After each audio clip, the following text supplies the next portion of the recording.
If today's your first time with us, welcome home. My name's Ryan. I have the honor of serving here as the lead pastor. And we've been in this series called Unstoppable the last few weeks. And I want to kind of lean into today's talk with a question that I want to kind of throw out there to you. Have you ever faced a situation where you felt completely overwhelmed? Like it just felt like the walls were pushing in around you.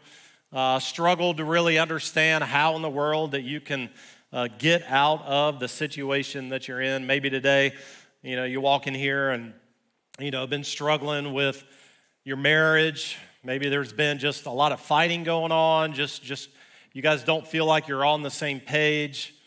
Maybe for you, there's just some hurt, some wounds from some friends that were close to you, and now you're struggling to be able to extend some trust in that area. Or maybe for you it's the pressures of life. Like we all, especially in the holiday season, we feel just the pressure of life come against us. Maybe for you it's a financial thing and just having a hard time getting ends to meet, and you keep doing everything that you know to do, but nothing really seems to change. Or maybe it's a dead-end career and you just don't know where to go, what to do. You don't like where you're at, but you don't have really a whole lot of options beyond where you're at.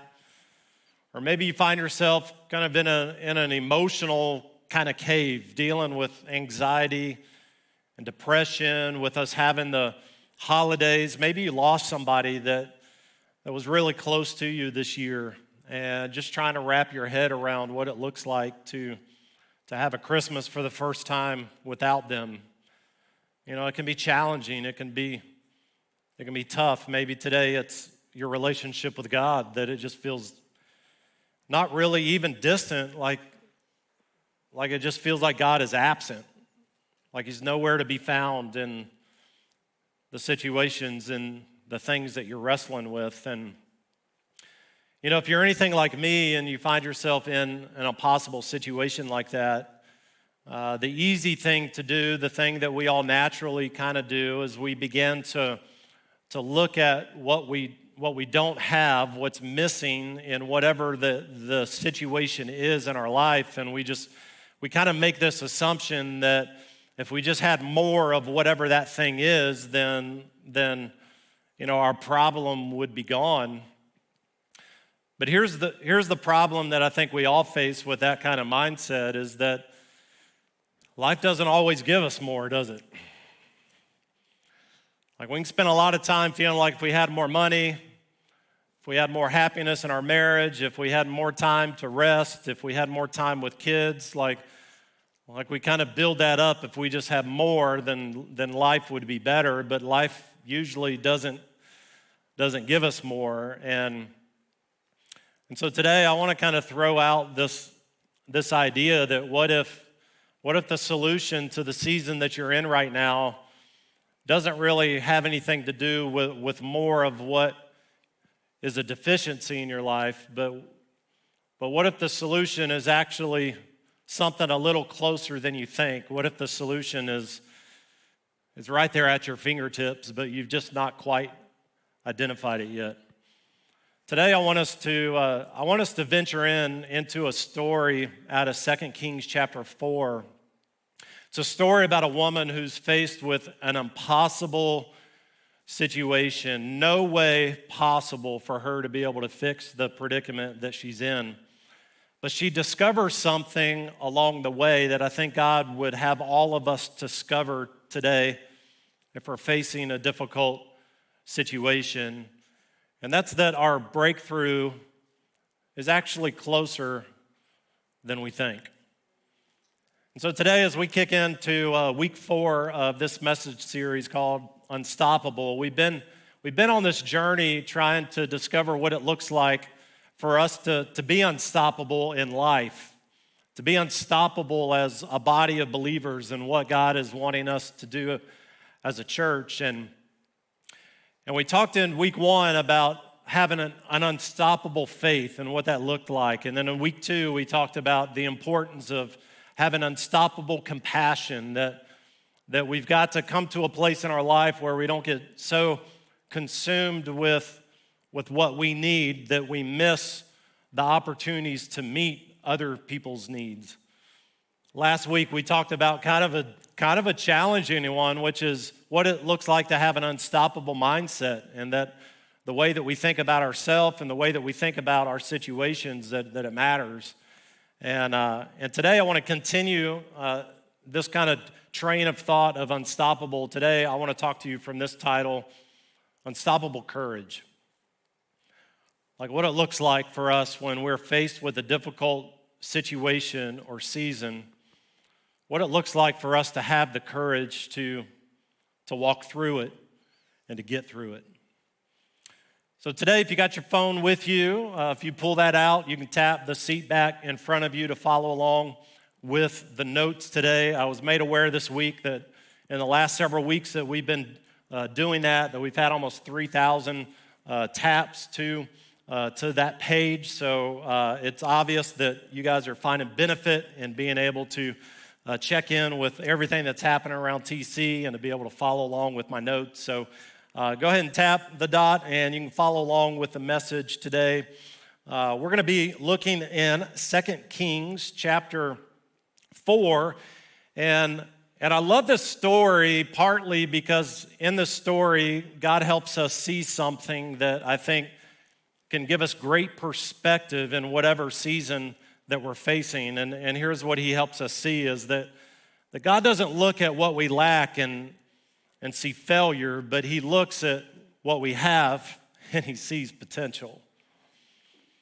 And this is something that you and I have to really kind of settle in our heart, because if you're anything like me, you focus a lot on what you lack and you evaluate yourself and your life based off of that. And what we're going to see in the story is we see the prophet named Elisha, and Elisha is a prophet to the nation of Israel. This is not a pastor to a local church. This is a pastor to a nation.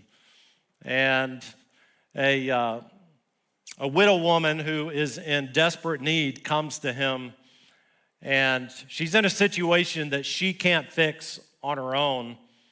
And what we see in this story and how it plays out, I think will be an encouragement to you today if you find yourself in a difficult season. Let's take a look at what it says in chapter 4, starting in verse 1. It says, one day the widow of a member of the group of prophets came to Elijah, and notice this word right here, that she cries out. This word in the original language it's not just feeling a little bit of emotion about what she's walking through right now. This is a desperate cry. Like when you look at that original word, it's the kind of cry of screaming out where people all around you can hear you. And it really is an outpouring of the pain and the desperation that this woman is experiencing in this moment. Here's what she says. She says, my husband who served you is dead. And you know how he feared the Lord, but now a creditor has come threatening to take my 2 sons as slaves.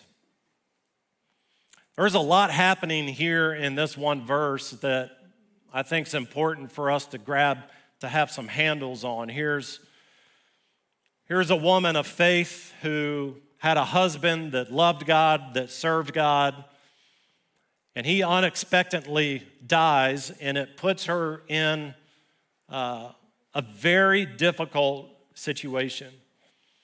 This woman's got 2 kids, but the 2 sons are too young to work. And in that culture, women didn't really work outside of the home. And so she does what most of us do when we're in a difficult spot and we don't know what to do. She just tries to figure something out. And so she goes and she borrows money in order to be able to put food on the table. And now all of a sudden, a certain amount of time has gone by, and now all of a sudden this creditor is coming back to her wanting payment, and she has no way to be able to make that payment. And back then, the culture was if you owed somebody a debt and you couldn't pay it, they could come and they could take your sons as slaves as a form of payment. And so here you've got a woman that, I think that for a moment, if we could put ourselves in her shoes, you got a woman who has done nothing wrong to get her to the situation that she's in. Her two sons are too young to work. She's borrowed money. Now the creditor is coming back. Her two sons are really her financial stability for the future because she can't work on her own. And now she has no idea what to do and no way to be able to solve the problem that she's in. And so I want you to see what Elijah says to her in verse 2. Here's what he says. And I find this kind of fascinating. What can I do to help you? The reason why I find this fascinating is because Elisha is a prophet to the nations. This is a man who just in the previous chapter had been in the same room with three kings and helping three kings solve a problem that they were facing. And now all of a sudden, he's being approached by a desperate woman who has no idea how to fix her situation. And he could have easily responded to her in such a way of, listen, I got bigger things to deal with than this situation. I'm dealing with national problems, not local problems, but he didn't do that. And I think it gives us perspective to God's heart with whatever we're walking through today, and that is that God sees every person and he sees every situation and it matters to him. And so I don't know what your situation is and whether you feel like it's insignificant, it's too small for God, but I think this story helps us see that that's not the case. Now watch what Elisha says to her in the next part of this verse. He says, "What do you have in the house?" And this is another powerful question that he asked because it gives us insight into a principle that you and I need to understand about the kingdom of God. And here's what the principle is that what you have is all you need when you put it in the right hands.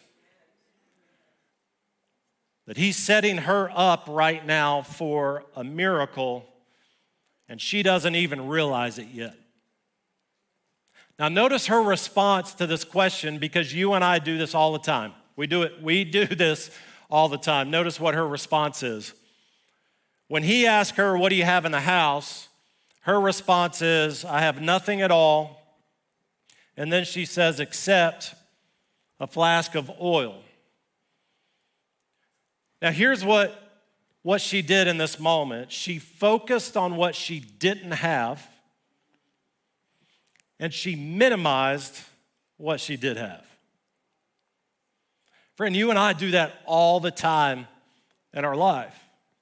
Think about the problem that you're facing. Think about the scenario, and if you're anything like me, you've been thinking, if I could just have more of this thing, that it would solve the problem, and you've been minimizing what you do have and kind of negating the other. And I want you to watch what happens in this next verse as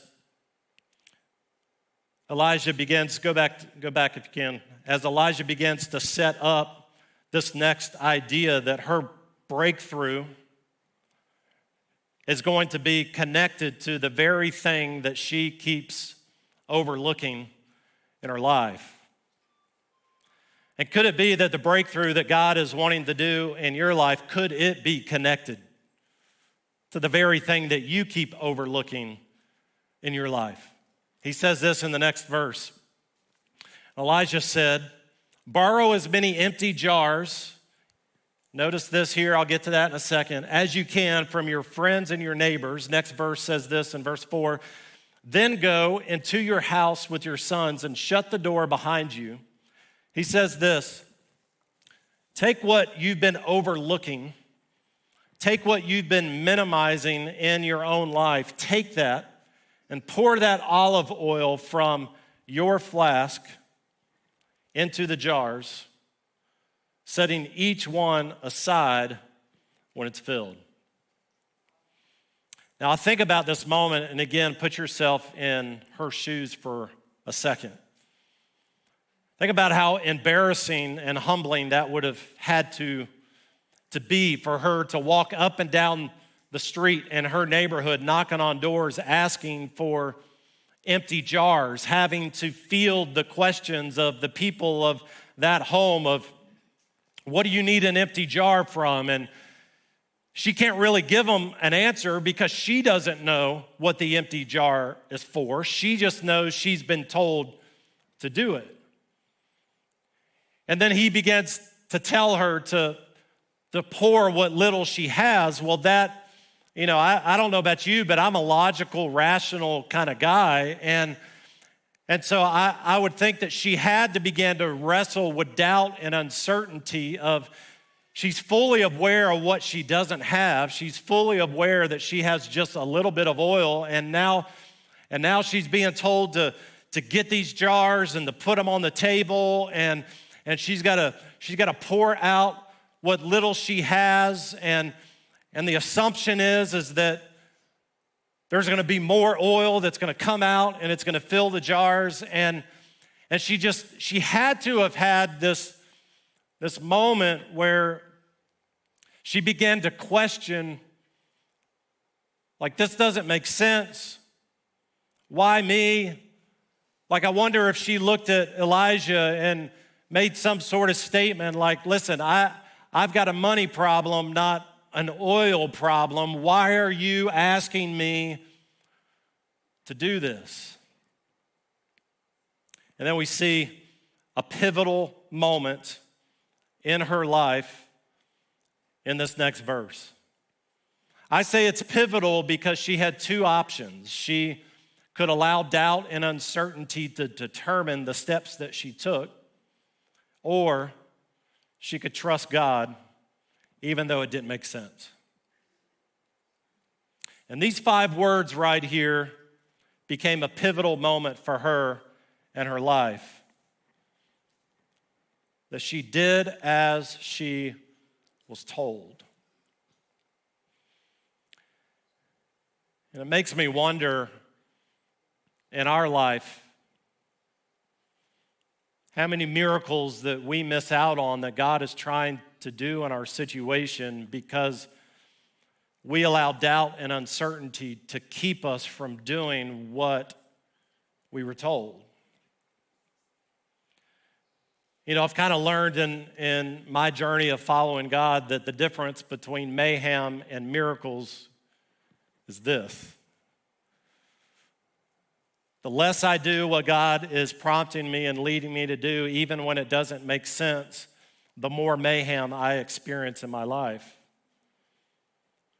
But the more that I say, God, this doesn't make sense, taking what little I have, putting it in all these jars, like it makes absolutely no sense to me, but I'm going to do what I've been told to do anyway, leads to miracles. And that's what this woman's going to find out in her own experience.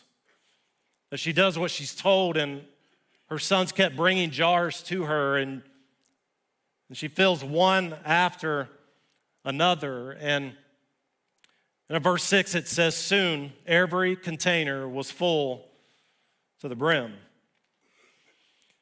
Now, you and I see a verse like that, and we know the full story, and we're 3,000 years or whatever removed, but when you're living it, this hits a little different. Because every time that she took her jar of oil and had to pour it out, she was able to see what little she had and see all the containers on the table that was supposed to fill.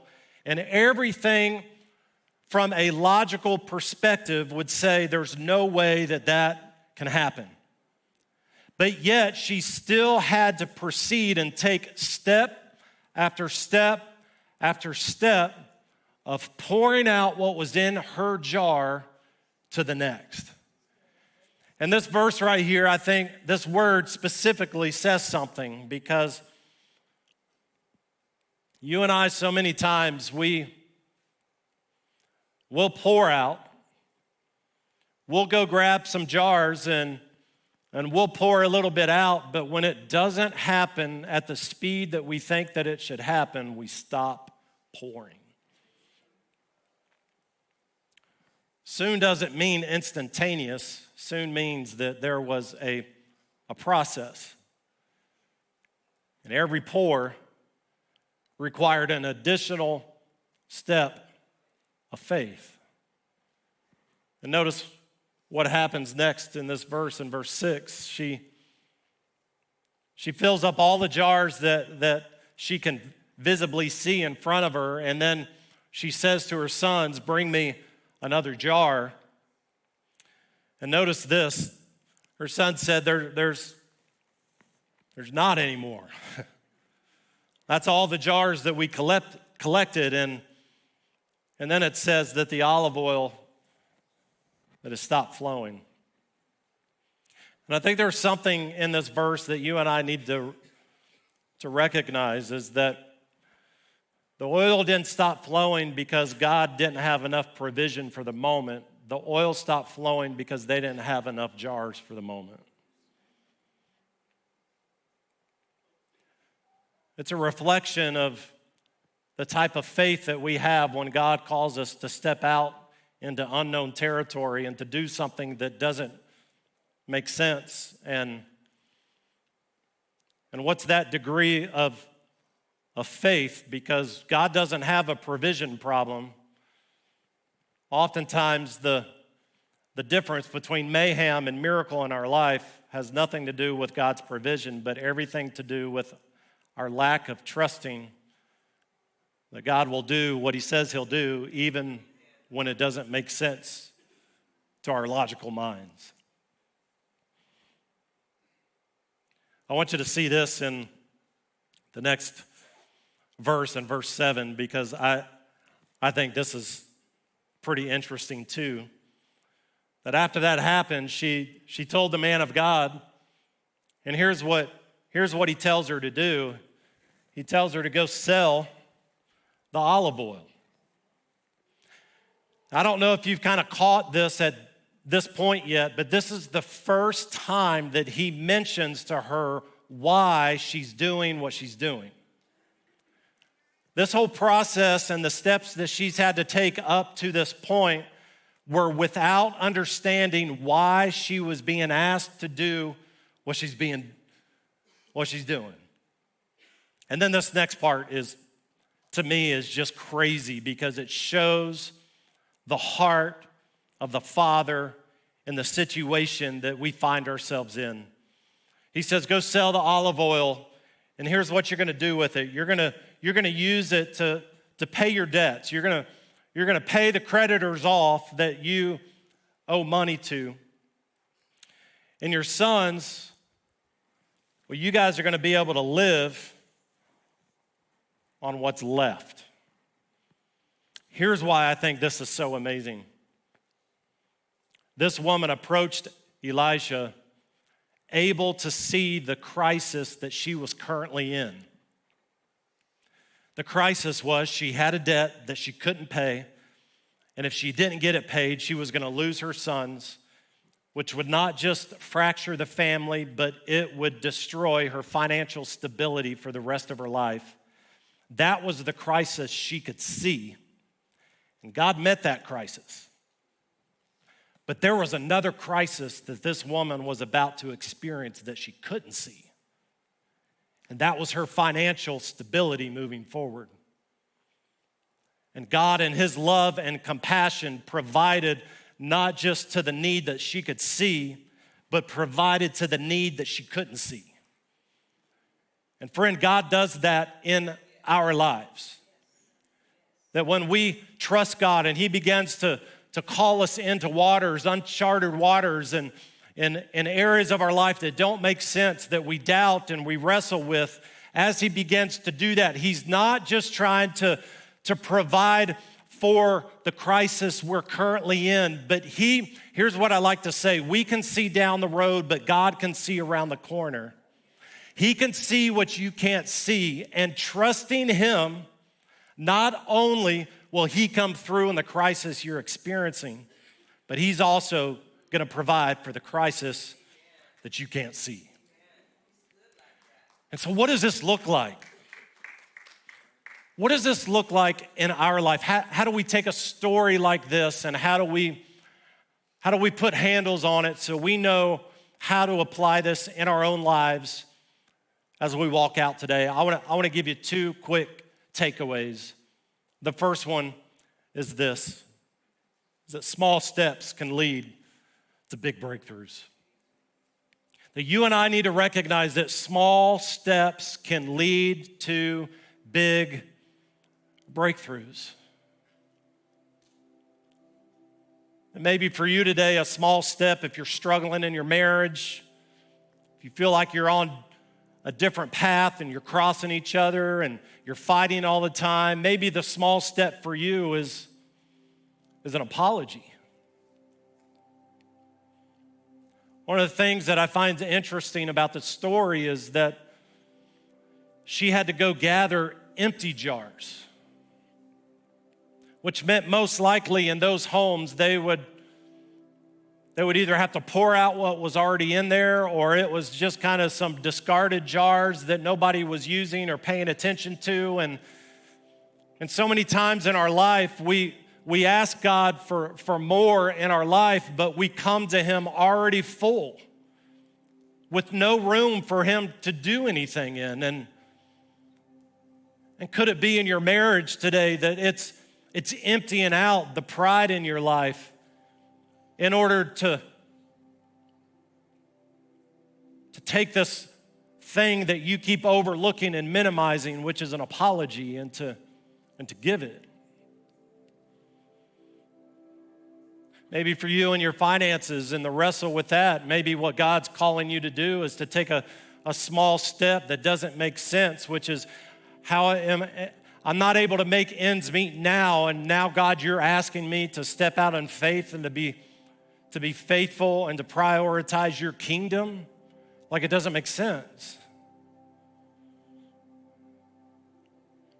Or maybe you've been inviting some people. There's some people that cross your path, some people that you know are hurting and they need Jesus, and maybe you asked them to church one time and they shot you down, and so now you've kind of pulled back and now you're not asking anymore. And could God be saying today that, listen, a small step,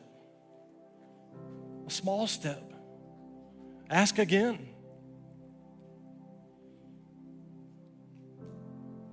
Friend, you and I would be amazed at how our insignificant thing that we often overlook in our lives, put in God's hands, can create amazing transformational moments in our life and the life of others. And I came across the story this week, a powerful story that really is a reminder of this idea, this principle that I want to share with you today.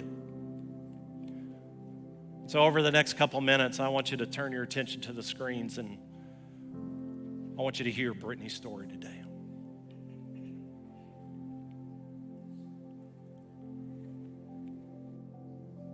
I always went to church as a kid, and it was just kind of something that I just always did.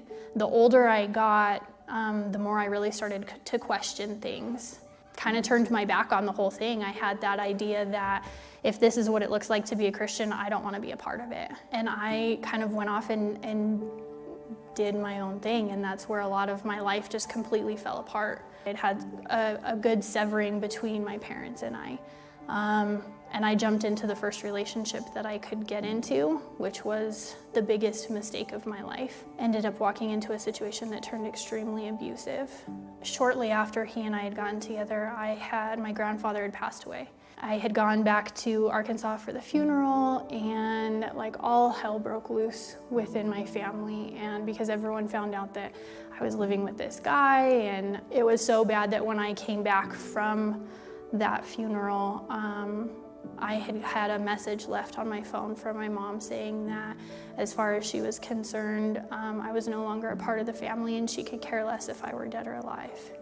And that was the moment that I quit paying attention to anything, and it progressively got worse and worse and worse, to where it was pretty much on a daily basis. It was almost like something in him completely snapped. If I would make him mad, he would beat the crap out of me, and then he would turn around and punish the kids, and then he would throw it all on me, like, look at what you did. If you hadn't done X, Y, and Z, this wouldn't have happened. And I confronted him on it, and it turned extremely bad. Very, very violent. He ended up going out and getting a video camera that he put up in the apartment, and when he was gone, all three of us, myself and his son and his stepson, would have to stay in 3 separate places in the apartment. I tried leaving one time and he came home early and caught me, and I didn't try it again, and I will regret that for the rest of my life. His stepson ended up dying at 7 years old, and I ended up with a 48-year sentence. So my time coming into prison has been very broken. I had reached a point where I finally just said, you know, God, if you were there, you would have stopped it, or you would have done something, or you would give me some sort of peace, or you would give me guidance, or you would give me something, and you haven't given me anything. And I feel like everything that I was brought up in was all a lie, and it didn't happen, and it didn't exist. And a girl that I had known for a long time was one that finally, like, she started bugging me, like, let's go to God Behind Bars, it's this church service. And I was like, no, I'm not gonna go. I'm not gonna go. Like, I don't want anything to do with any of that. And she kept pushing, and finally I was like, okay, just so that you'll shut up, I'll go.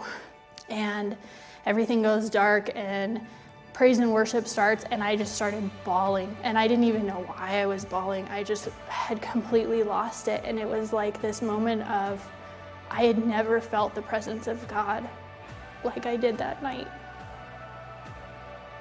And that was my moment when I knew that God came, like, I didn't have to go to him, he came to me.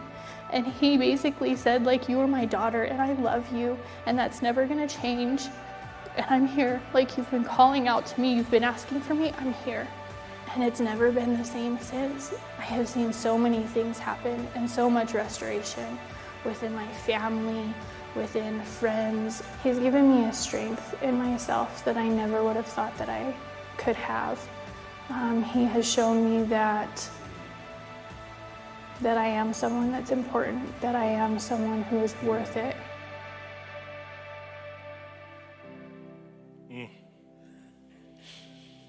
What a powerful story.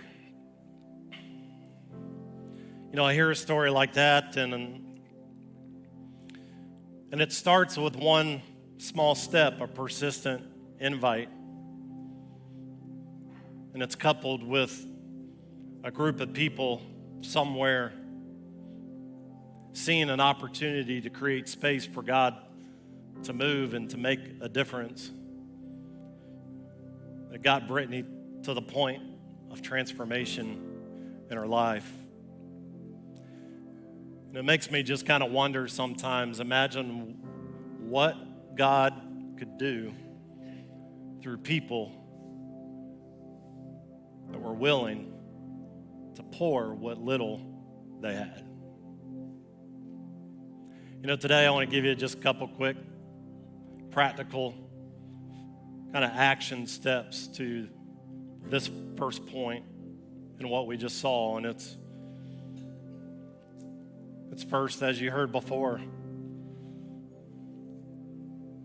is inviting somebody to the Christmas Eve service. Listen, Jason mentioned it, 80% Christmas and Easter, 80% of the people will say yes to an invite because our culture is kind of indoctrinated that those two, if you don't go to church, those are the 2 Sundays that you do go. And for Britney, it was somebody who had gotten turned down that continued to persistently invite that ended up leading to her transformational moment. And what if God wanted to use you in that way in somebody's life? It's more than just being transformed and spending eternity in heaven, but it's a transformation of families. It's a transformation of relationships with kids. An invite. Who knows what God can do with a simple invite? But I think another practical thing that we've been talking about the last several weeks around here is the Christmas legacy offering. And, we announced 4 weeks ago that we're excited that next year we've been given the opportunity to be able to start a second location of Transformation Church, and that we've decided to start that location in one of the area prisons. And we believe that God is leading and orchestrating. It's been amazing to see all the people that God has been bringing to the surface that have a similar heart and a desire to be involved and to make a difference. But at the end of the day, it doesn't happen without resources. And my challenge to you is to not overlook what you might have. That God might want to use whatever that is that put in His hands can make an eternal difference in somebody's life. But not only do we need to look at the small steps of faith, but the second takeaway that I want to leave you with today is understanding that your breakthrough begins where your understanding ends. It really is the difference between mayhem and miracles. So many of us live in mayhem because we're unwilling to step outside of what makes sense to us. I think about this woman and I think about her story, and it was what made sense to her that got her into the situation that she was in the first place.